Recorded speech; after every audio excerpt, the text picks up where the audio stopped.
Bienvenue donc dans ce troisième volet, cette troisième partie du webinaire que j'avais intitulé Antidote à l'aube d'un monde nouveau. Euh, L'objectif de ces webinaires, c'est de réfléchir à cette crise et surtout à ce à quoi elle nous invite pour devenir meilleurs, devenir de meilleurs êtres humains, devenir de meilleurs gestionnaires, dirigeants, et pour construire aussi un monde un peu meilleur, que ce soit dans nos organisations, autour de nous et dans la société. Avec cette idée que je développe depuis le début et qui n'est pas une idée nouvelle en tant que telle, mais qui, une fois de plus, montre sa validité, que les crises sont par définition des phénomènes porteurs de changement, de transformation, d'évolution.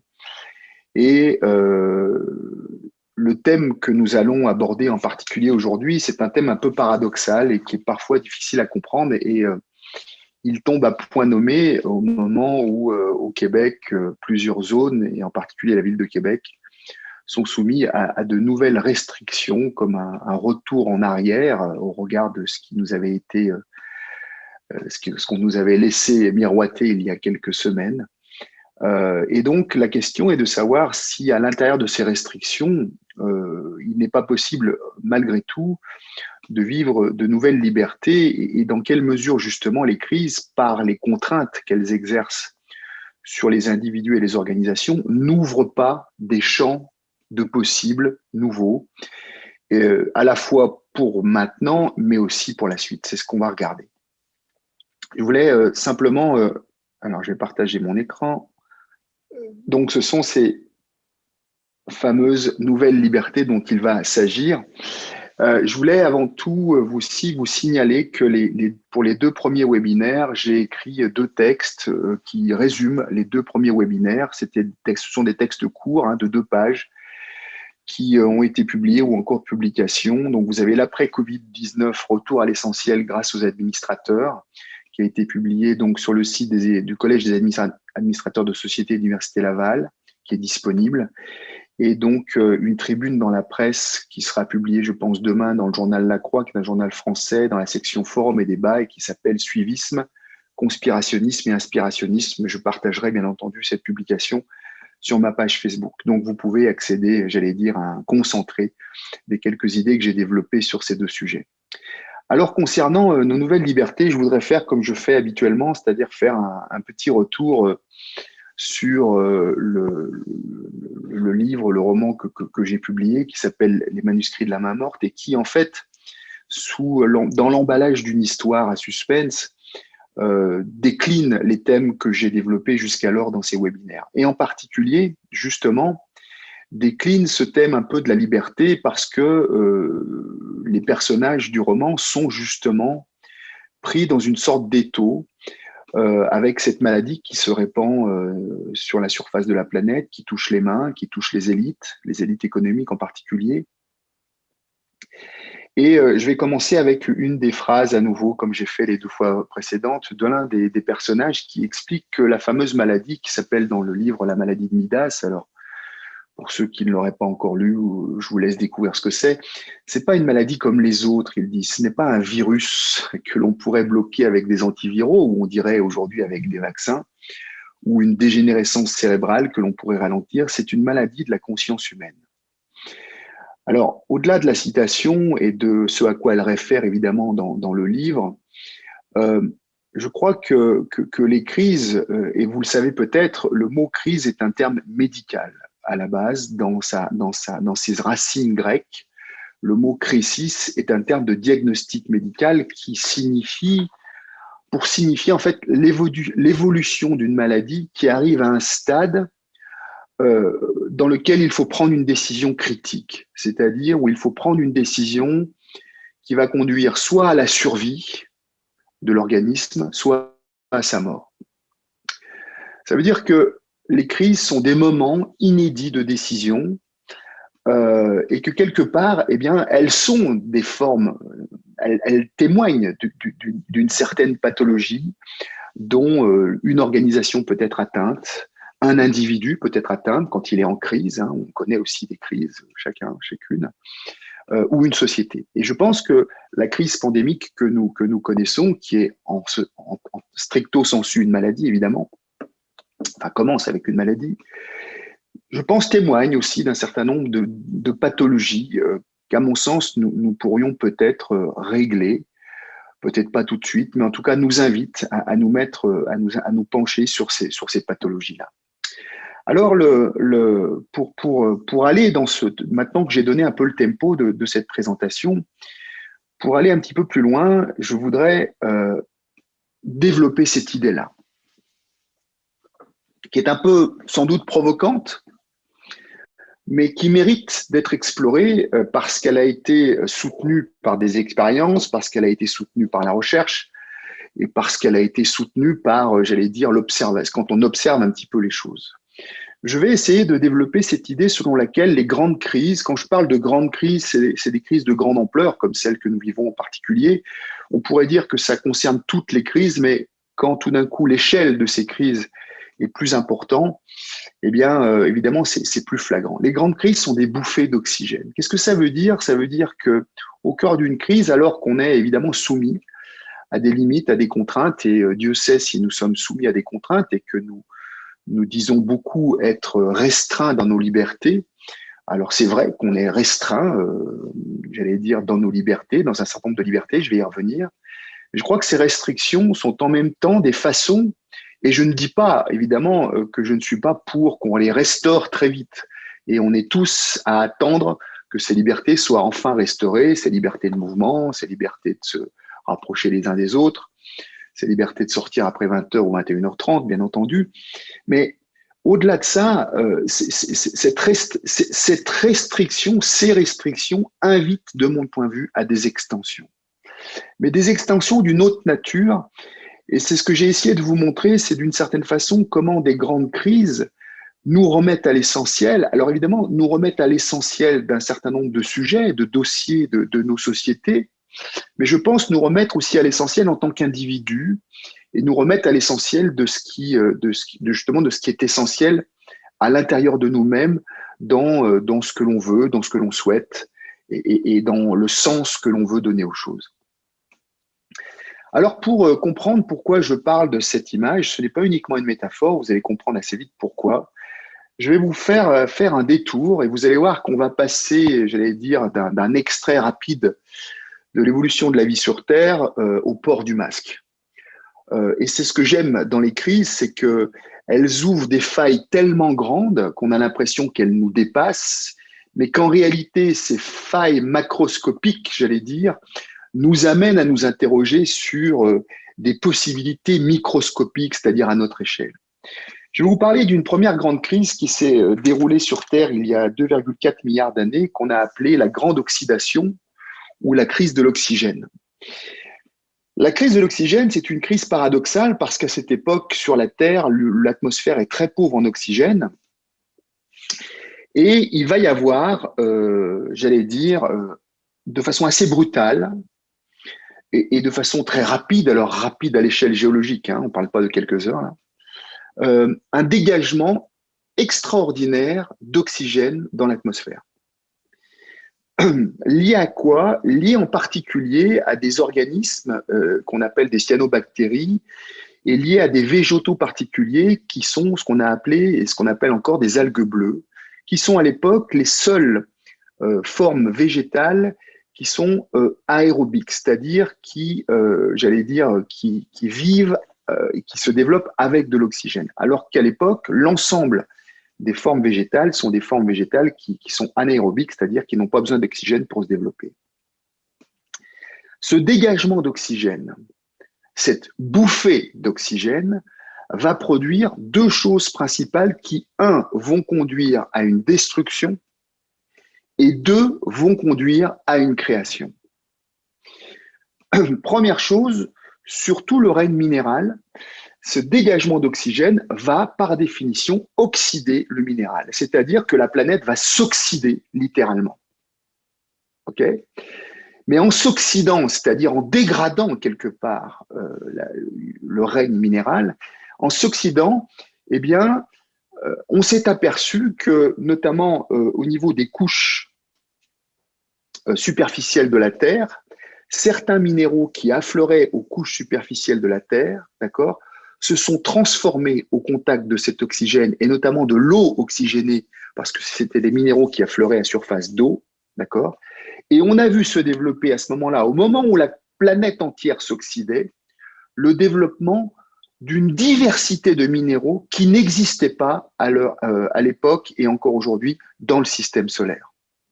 Hein, les chercheurs, notamment, il y a un très bon livre qui s'appelle The Story of Earth par Robert Hazen et qui montre en fait qu'à cette époque, 3000 nouveaux types de minéraux, jusqu'alors inconnus dans le système solaire, se sont développés et on en dénombre aujourd'hui environ 5000 différents types de minéraux.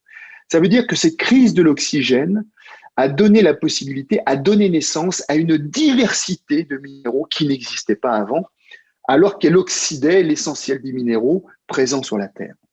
Deuxième conséquence, cette augmentation de l'oxygène a généré, par des interactions chimiques dans lesquelles je ne vais pas revenir là, notamment par l'interaction avec le méthane atmosphérique, la première grande glaciation de la planète, un effet boule de neige, donc qui a glacé entièrement la planète, et la planète est restée glacée entre 2,4 et 2,1 milliards d'années. Qu'est-ce qui s'est passé pendant ce temps-là? Eh bien, les UV du Soleil qui ont frappé la surface de la Terre, qui était glacée, d'accord, à l'époque, la couche d'ozone n'existait pas, a généré, notamment parmi les cyanobactéries et les algues bleues, une nouvelle fonction parce que c'était les seuls organismes qui étaient en mesure d'appréhender et d'absorber l'oxygène. Ils ont généré en fait une nouvelle fonction qui a été la photosynthèse. Et lorsque la glace, donc lorsque la planète s'est réchauffée plus tard, eh bien la nouvelle espèce de minéraux, pardon, de végétaux qui a survécu et qui s'est développée, c'était les végétaux photosynthétiques. La photosynthèse venait d'être inventée, cette nouvelle performance. Ce que je suis en train de vous dire, c'est que dans ces deux cas, d'accord, la crise a généré une bouffée d'oxygène créatrice qui a permis de créer des choses qui n'existaient pas avant, des performances de survie, des performances de vie et de développement qui n'existaient pas avant. C'est pour ça que je dis, réfléchissons à cette idée de la crise comme bouffée d'oxygène. Si je devais aller plus loin dans l'évolution, dans les histoires de vie sur Terre, on pourrait parler aussi de l'extinction du Crétacé, qu'on appelle souvent l'extinction des dinosaures, beaucoup plus récent, celui-là évidemment, 66 millions d'années. D'accord? Alors on sait que sur Terre, à ce moment-là, il y avait des conditions, notamment le retrait des océans, parce que la planète se réchauffait, ça ne vous dit rien, le retrait des océans, plus une démultiplication des éruptions volcaniques qui ont fragilisé considérablement la survie des espèces sur Terre. Et puis un facteur déclencheur, hein, la théorie des crises le montre très bien. Dans la théorie des crises, on explique que c'est toujours le résultat de la collision d'un événement déclencheur qui n'a pas besoin fondamentalement d'être gros et d'un terrain favorable. Eh bien, cet événement déclencheur, c'est évidemment l'éruption la collision d'une comète avec la Terre dans le détroit du Yucatan au Mexique et qui a précipité, non pas qui a causé, hein, mais qui a précipité l'extinction du règne des dinosaures et de plein d'autres formes de vie sur Terre.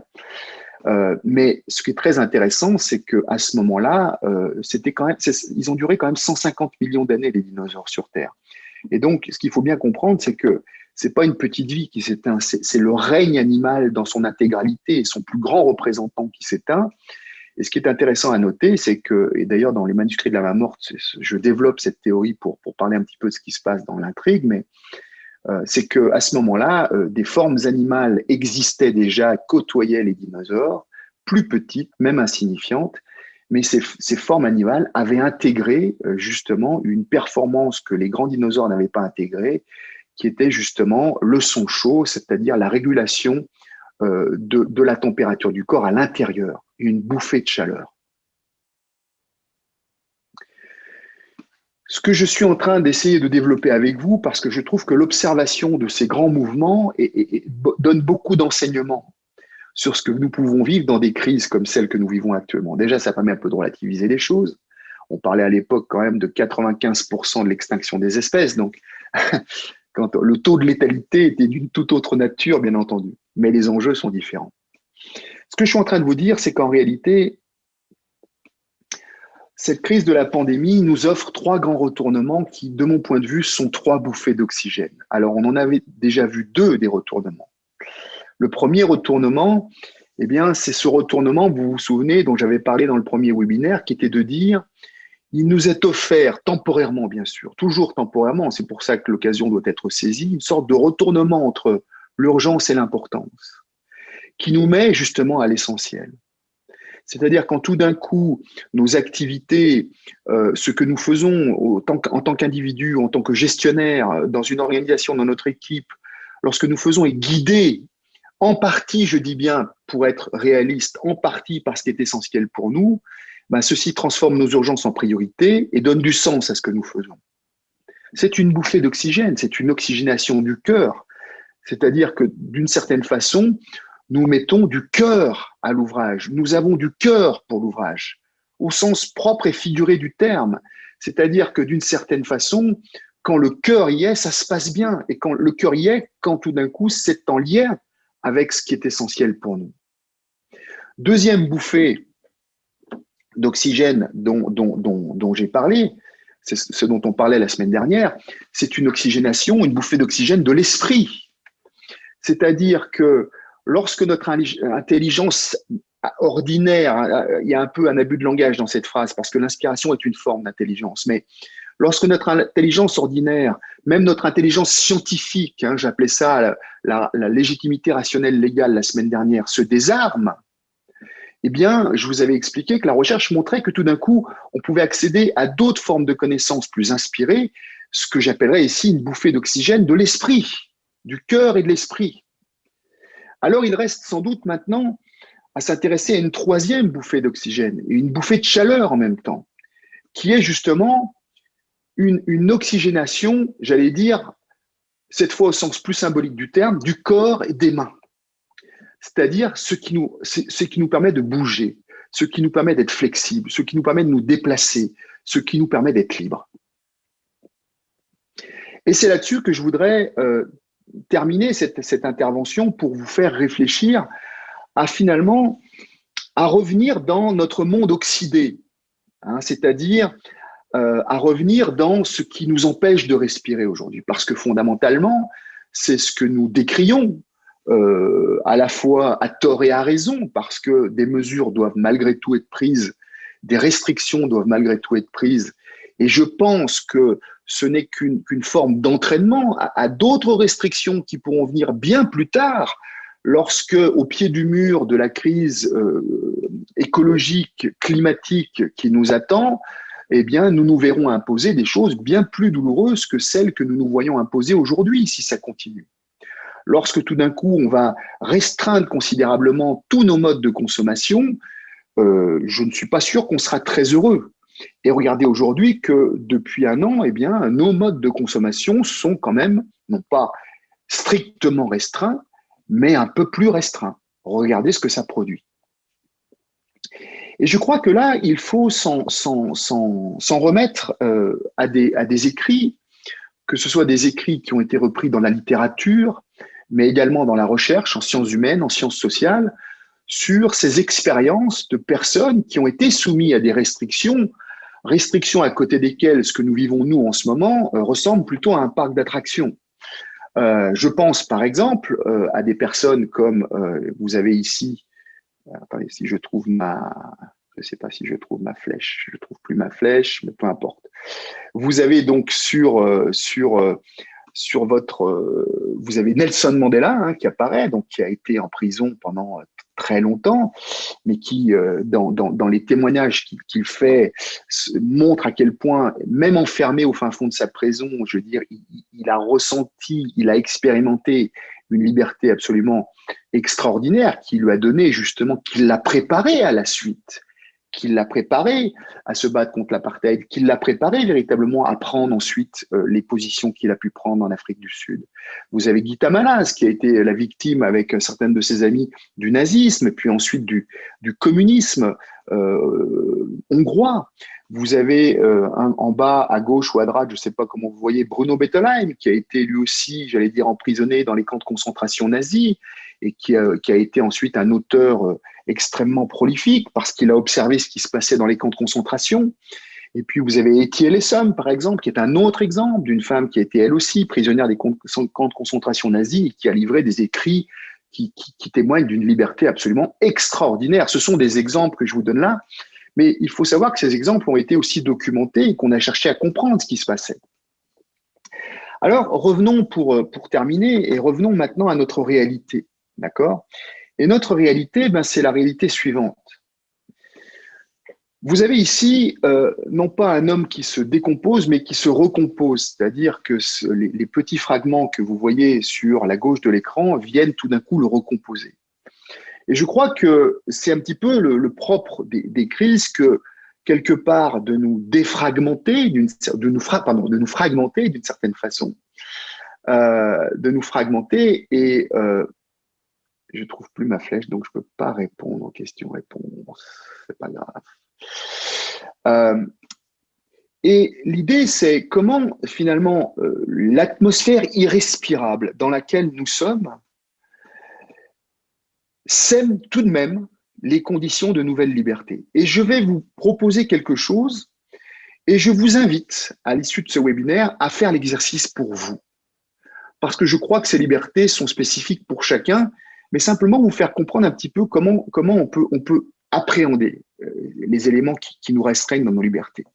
Alors, on va revenir dans justement cette atmosphère irrespirable et j'ai identifié 8 grands pôles qui aujourd'hui sont soi-disant, en tout cas susceptibles et puis de restreindre nos libertés. Vous avez d'abord le port du masque, hein, qui fait beaucoup parler. Vous avez la restriction du toucher, hein, par extension, c'est-à-dire se laver les mains, ne pas toucher les gens, ne pas les embrasser, etc., qui restreint aussi notre liberté. Vous avez bien entendu la distanciation sociale, qui d'une certaine façon restreint une certaine liberté, en tout cas d'aller, de venir, de se positionner dans l'espace, d'aller vers les autres, etc. Vous avez la notion de zone, hein, zone rouge, zone orange, zone jaune, verte, de bulle familiale, par exemple, qui, quelque part, restreint nos libertés de déplacement. Vous avez le confinement, bien entendu, hein, qui restreint aussi nos libertés de déplacement. Vous avez le couvre-feu, même chose, qui restreint à la fois nos libertés de déplacement, puis aussi, quelque part, nos libertés de rythme. Vous avez les activités essentielles, qui restreint nos libertés de consommer.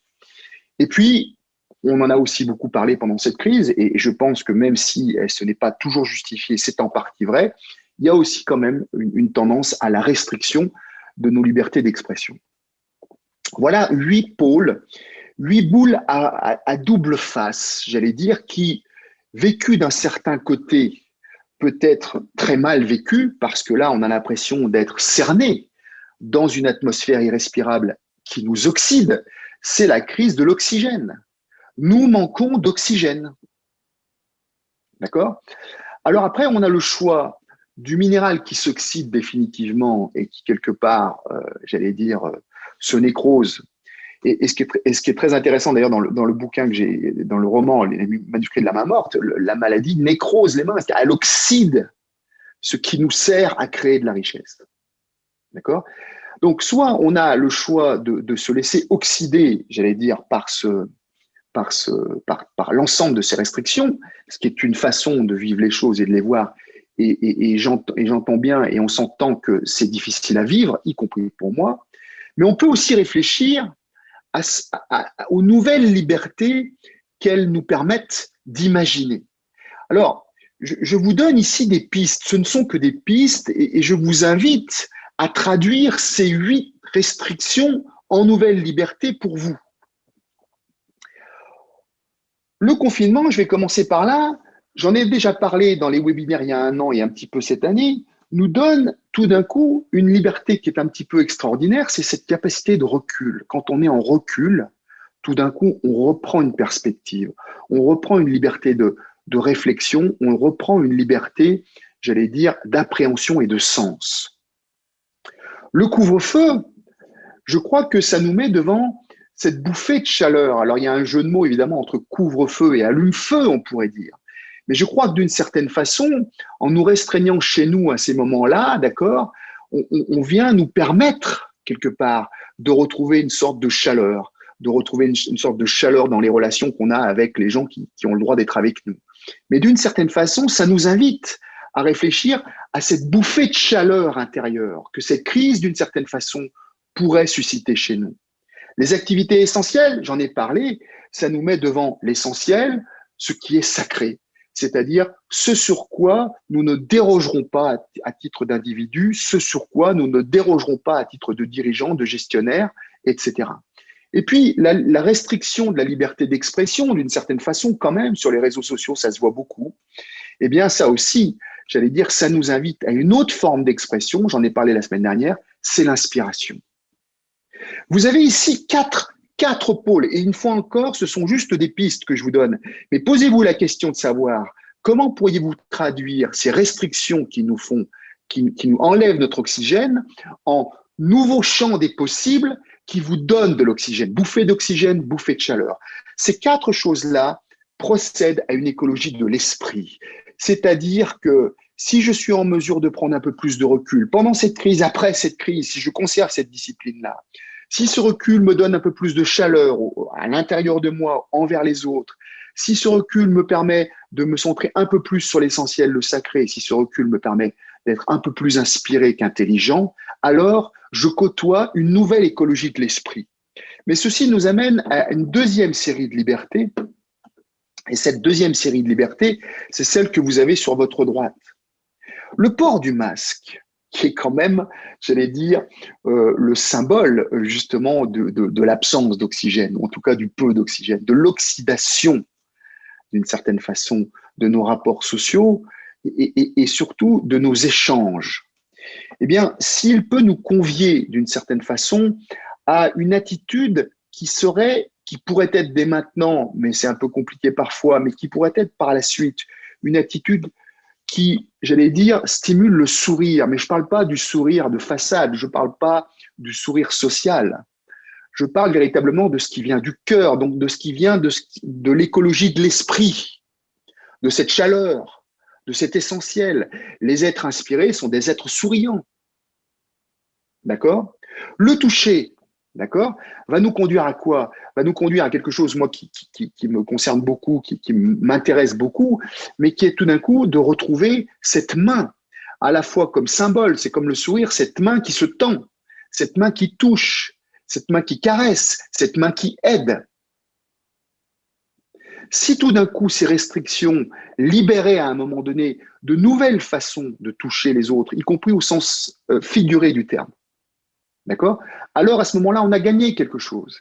La distanciation sociale, bien entendu, ça nous invite d'ores et déjà, dès maintenant, même avec les nôtres, à imaginer de nouvelles proximités, de nouvelles façons d'être proches, de nouvelles façons d'être solidaires. Par la suite, est-ce que ça va nous amener vers plus de proximité avec ceux et celles avec lesquels d'habitude on n'a aucune proximité? Est-ce que ça va nous amener plus de solidarité avec ceux ou celles avec lesquels d'habitude on n'a aucun esprit de solidarité? C'est une question. Et puis les zones, les bulles, eh bien je crois que ça nous amène à autre chose. Ça nous amène, alors je le dis comme ça parce que c'est un terme à la mode, mais je l'aime pas trop, à des sorties de zone. Alors il faut pas le faire pendant la période de pandémie, mais par la suite. Mais même à des dépassements, c'est le terme que je préfère. Je préfère le terme de dépassement, c'est-à-dire, est-ce que cette crise va nous amener à dépasser certaines de nos limites, à dépasser des choses que l'on n'ose pas faire, à dépasser des idées, des censures, des restrictions ou des idées que l'on n'ose pas, par exemple, exprimer. Donc, quelque part, c'est une invitation à l'innovation, au dépassement, à la régénérescence des choses. Donc voilà, et ça, ces quatre choses, ça procède plus d'une écologie relationnelle. Et cette écologie de l'esprit que l'on va aller chercher dans peut-être plus de recul, plus de chaleur, plus d'essentiel, plus d'inspiration, va nous guider, va nous conduire à une meilleure écologie relationnelle avec plus de sourire, plus de mains, plus de proximité, de solidarité, plus de dépassement. Alors voilà ce que j'appelle d'une certaine façon les nouvelles libertés. Et je vous invite véritablement à réfléchir à cela pour vous. C'est-à-dire, je vous donne des pistes. Ce sont des pistes qui sont assez larges, mais sans doute que si nous étions capables d'appréhender ces restrictions comme des boules à deux faces.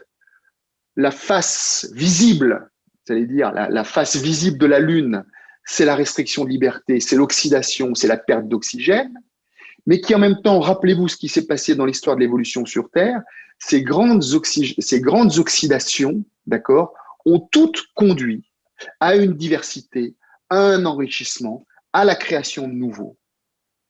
D'accord? Face cachée de la Lune. C'est-à-dire face intérieure. Vous voyez qu'ici, dans mon schéma, les éléments en blanc sont à l'intérieur. C'est-à-dire qu'on va aller chercher, en fait, des vecteurs de meilleures humanités. Des vecteurs de meilleures humanités qui seront peut-être, pour certains d'entre nous, je l'espère, à la source de la mise en place de changements plus fondamentaux autour de nous, dans nos organisations, dans nos équipes, et puis qui sait, à plus grande échelle. Alors voilà ce que je voulais développer autour de ces questions de liberté et de… Alors attendez, j'essaye de trouver…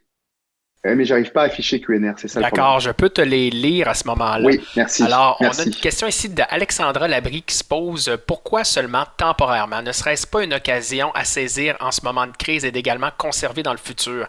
Alors, c'était en début de conférence. Je ne sais pas exactement à qui ou à quoi on faisait référence à ce moment-là. Oui, mais je me rappelle. J'avais dit qu'en fait, c'était des retournements temporaires. Alors, je comprends, oui, c'est pas effectivement… ce que je crains véritablement, et de ce point de vue-là, je dois être honnête avec vous, je ne suis pas nécessairement très optimiste, mais ce que je crains, c'est que les crises ouvrent des brèches, ouvrent des opportunités. Il nous appartient, et nous en avons la responsabilité de les saisir. Si nous ne saisissons pas ces opportunités qui sont offertes notamment par ces retournements, on peut revenir très rapidement à ce qui était avant et revenir aux équilibres d'avant assez rapidement. À ce moment-là, on n'aura pas appris. C'est pour ça que je parlais de temporaire.